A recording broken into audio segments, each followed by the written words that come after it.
Namaste, and welcome to 2026, and welcome to the Awaken Living podcast with Nibodhi. Whether this is your first time or you're returning, my deepest gratitude for you joining me here today.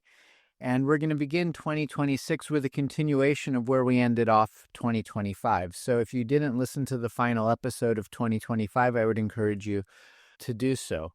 What I want to talk about today is what a lot of people probably did for the beginning of this year, and that's make New Year's resolutions. And a lot of our New Year's resolutions are based on self-improvement. And I talked about that in the final episode of 2025 about our spiritual practice, our growth, who we are, why we make New Year's resolutions, why we're living with anything in this world, why we're living with intention, why we're living with the past, with worry, with fear, or with love and devotion, our purpose, our intention, and our spiritual practice. But today we're talking about these self-improvement techniques that we all go for, and a lot of New Year's resolutions are really about. And what I'm going to say today might be triggering to some, and it may be liberating to others, especially if you made New Year's resolutions based on your concept that you need to improve yourself. So honestly, I'm exhausted by self-improvement and the whole concept. And really, it feels liberating to say that. I'm tired of self-improvement. I'm tired of trying to upgrade myself like a piece of software. I think a lot of you probably know what I mean, because in this modern world, especially in the New Age community, on the spiritual path, in the awakened path, in the woke path, whatever it is, I feel that there's this invisible pressure in the spiritual community to endlessly try to optimize ourselves. Our morning routine becomes like an Olympic event. 5 a.m. ice bath, journaling in 3 colors with the hand that you normally don't use, endless gratitude lists, green juices, 100,000 mantras by lunchtime, 1,000,000 manifestation and affirmations by the end of the week, and 2 hours of breath work before breakfast and standing on your head for 5 minutes. Not that any of those things are wrong or bad. They're actually all pretty good, but we've turned our awakening into an extreme sport. Even our meditation, even the sweet, simple act of sitting and watching the breath can become another metric for performance. Was I mindful enough? Did I open my third eye? Did my heart explode with rainbow colors? Did I enter samadhi? We've turned our awakening, our enlightenment into a to-do list. And really, the self-improvement industry is booming. It's billions of dollars are being spent every year devoted to helping us become the very best versions of ourselves. And the reality is I'm part of that.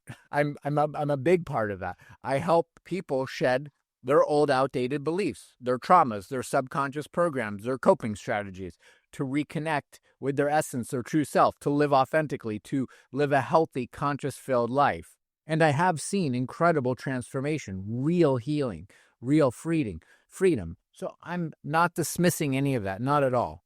It's all very important. And there's moments where I notice something inside of me that just says, enough, stop. But what are we stopping? Stopping striving, stopping thinking that we're not good enough, that there's something missing. Just stop and be. And there's times where I need to just stop everything. Stop reading the books. Stop listening to satsangs. Stop listening to podcasts. But don't stop listening to this one. This is a good one. There's a couple others I do listen to. But there's even moments when even my favorite podcast, I stop. Whether it's for a week or a month. Just stopping and being with myself without any external influence telling me what their opinion is, what their viewpoint is, how I should think, how I should feel. And, really, I've heard other people feel this too. Many people. It's just spiritual improvement fatigue. And that fatigue beneath the podcast, beneath all the programs, the 5 steps to your higher self, is just saying, stop trying so hard. Just be yourself. Just be at peace. Recently, a friend invited me to a healing retreat in Sedona. And actually, the same week, someone invited me to another retreat in Bali. And without even thinking, I loudly said, no, no. This is how I came up with this concept. I'm sick of self-improvement. I'm sick of retreats. I'm sick of hearing about all the retreats in the world. Now, if you're new on the spiritual path and you don't know how to just be, these things are really important. But for me, I'm over it. And I laughed. I laughed really, really loudly. And then she looked at me and said, wait a second, what?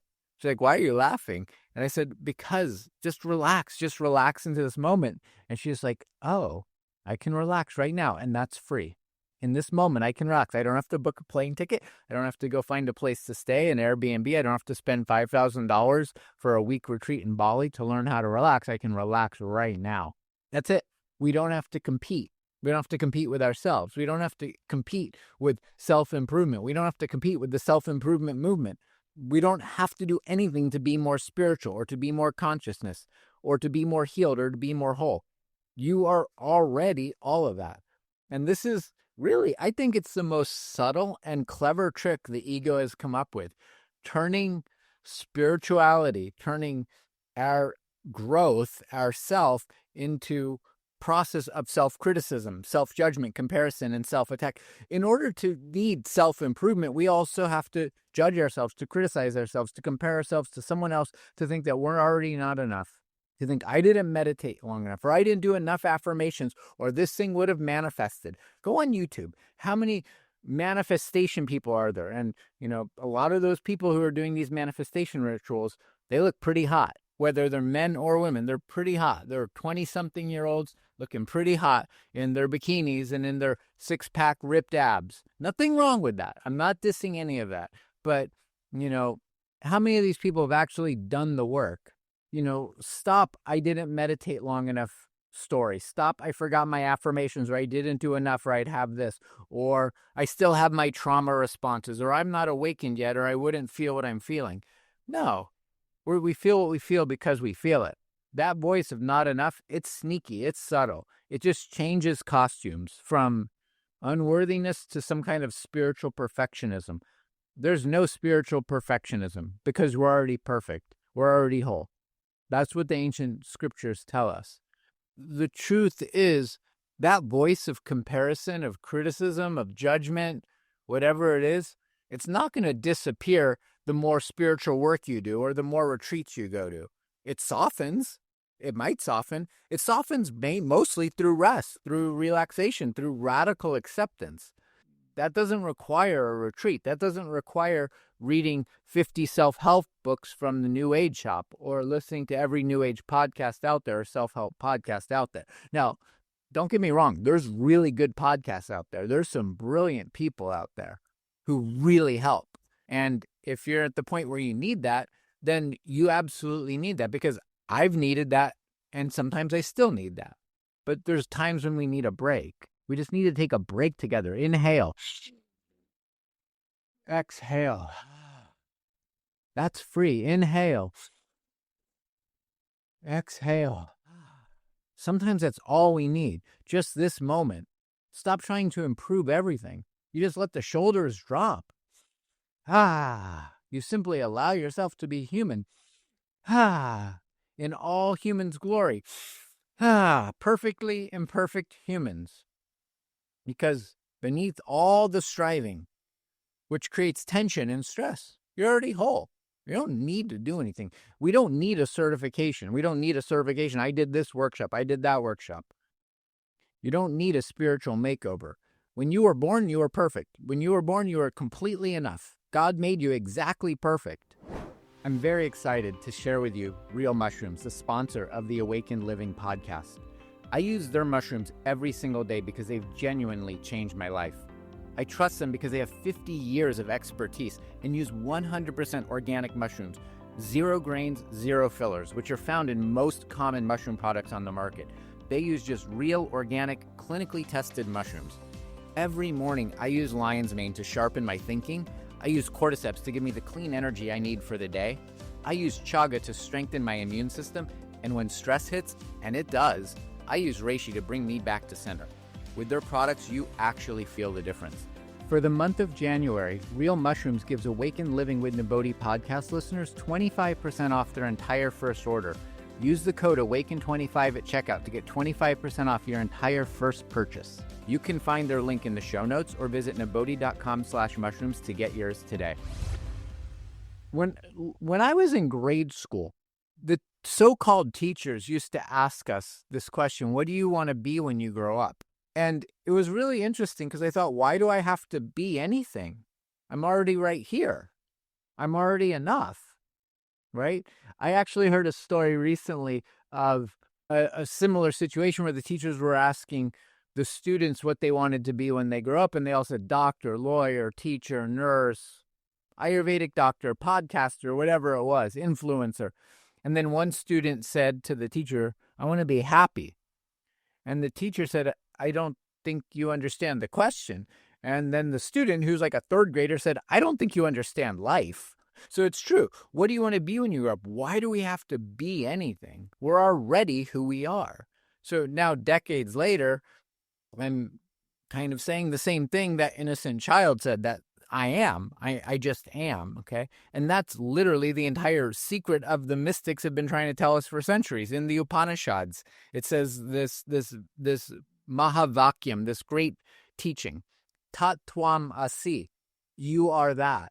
You're already that. You're that which created yourself. You're that which created the universe, perfect and whole, the self in its pure essence. It's not something you construct or polish or manifest or develop or improve upon. How can you improve upon the universe? It's already whole and perfect, okay? What we are, that self, is what remains when we stop pretending to be anything else. That doesn't mean we stop growing or learning or healing if healing is necessary, or doing self-improvement if we feel the self needs improvement. But it's not the self that needs improvement. It's the ego that needs dissolution. So what really these workshops and retreats should be aimed at is ego dissolution, removing that which is not already whole and perfect. But other than that, it's no problem. Go to the retreat. Read all the spiritual books. Study the sacred texts. I've done all of it. But do it because it lights you up. Because it brings you joy, not because you need to improve anything. Do it because you love it. Literally just because you love it, for the pure joy of it, for the pure joy of sharing your experience and experiences with other people. Not because you think it's finally going to make you good enough or worthy enough or spiritual enough. The last podcast for 2025, it was all about sadhana. I do sadhana, spiritual practice, because I love it.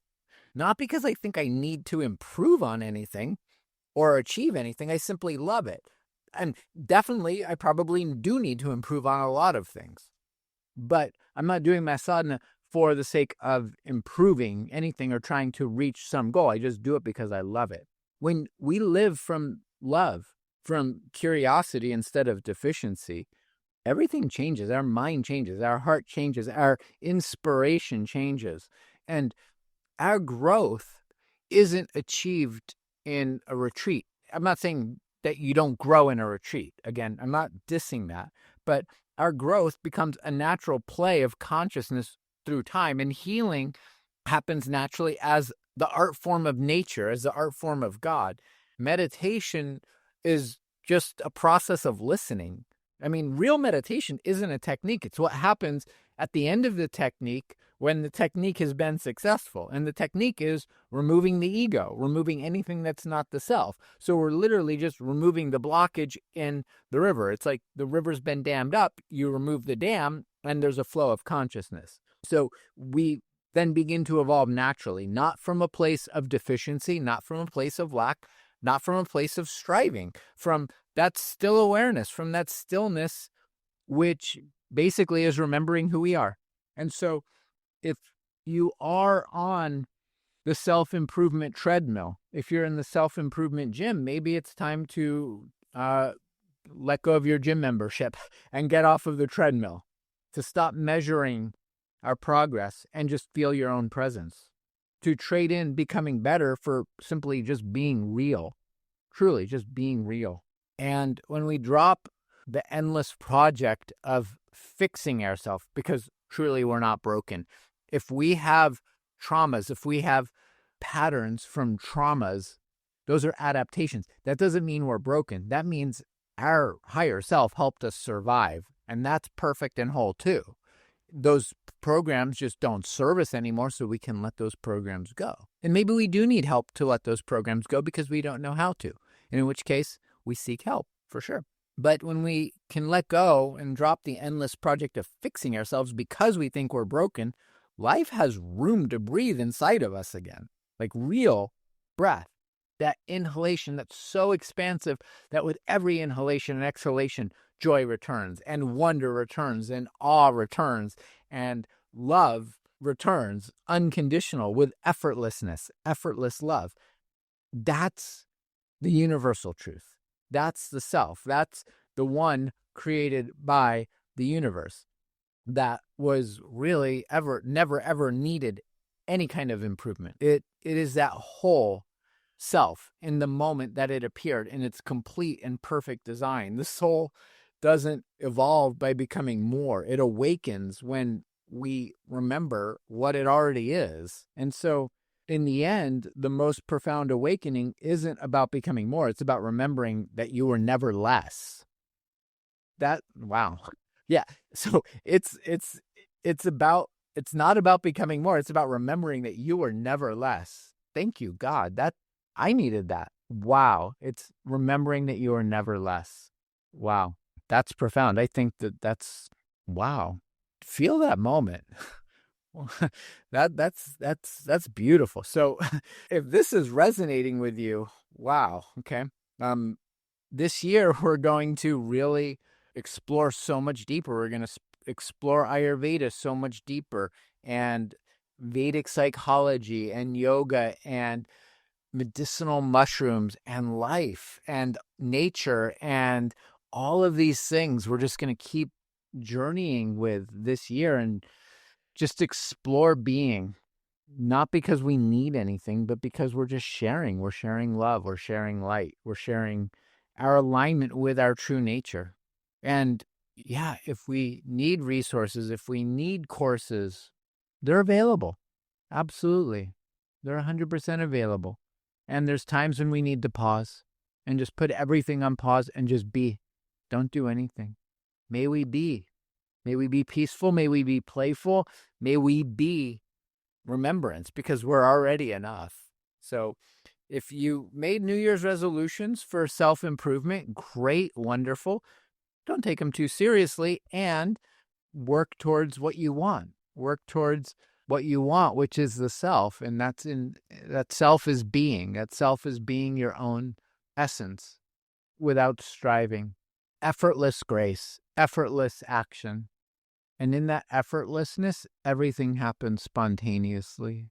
So I hope we started off 2026 with some inspiring something, that there's enough here that you move forward with love and light in your heart, in your consciousness, in your every single breath, in your every action, and that 2026 brings all the joy and wonder and awe and ease in your life.